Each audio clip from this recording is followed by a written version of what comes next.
Hi everybody, Dr. Cobb back with you. I hope you're having a fantastic week. This week I want to talk about exercise and your brain performance.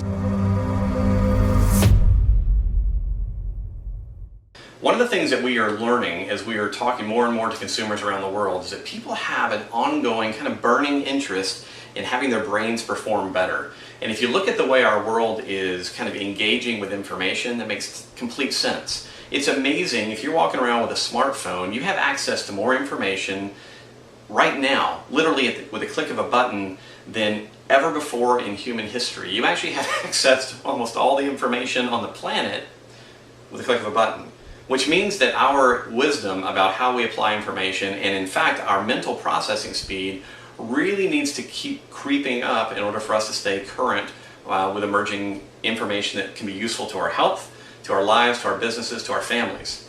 Now, with that in mind, I have a huge passion for helping people improve cognitive performance, whether that's reading faster, reading better, having better memory, hearing better, whatever it is. How do they take in information and apply it more readily? And one of the things we've been looking at in this realm is the effect of exercise on brain function.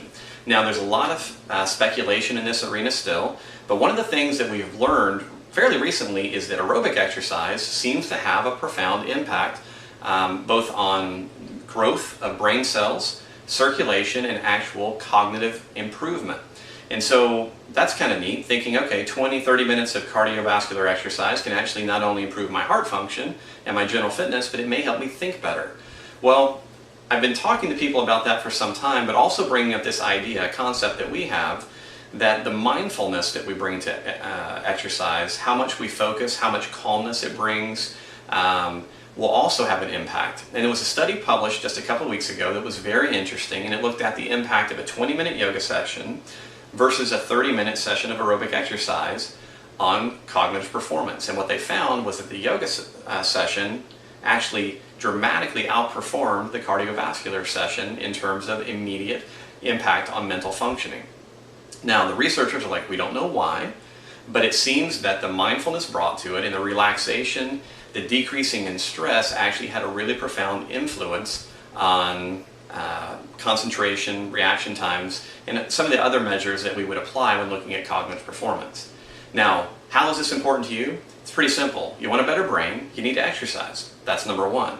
But secondly, what type of exercise should you be doing if you want a better brain? Well, I think the evidence is growing that cardiovascular exercise, getting your heart rate up, working intensely periodically is a great idea.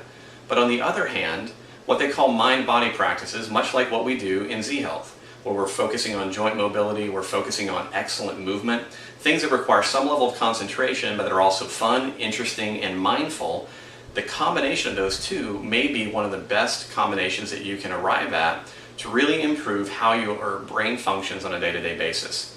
So my challenge to you this week is, if you are already an owner of some of the Z-Health materials, try it. Go ahead and try some of the basic mobility drills, or go back in previous blogs, look at some of the exercises that we've provided. Go online, check stuff out. Try a mindfully guided exercise session this week, see how it makes you feel. I think you may be really impressed with the calmness that it brings, the peacefulness that it brings, and subsequent to that, what it does for your concentration and mental performance. So there you have it, something to think about. I hope that you have a fantastic week. Let us know if you have any questions about this or how we can help you proceed. Thanks.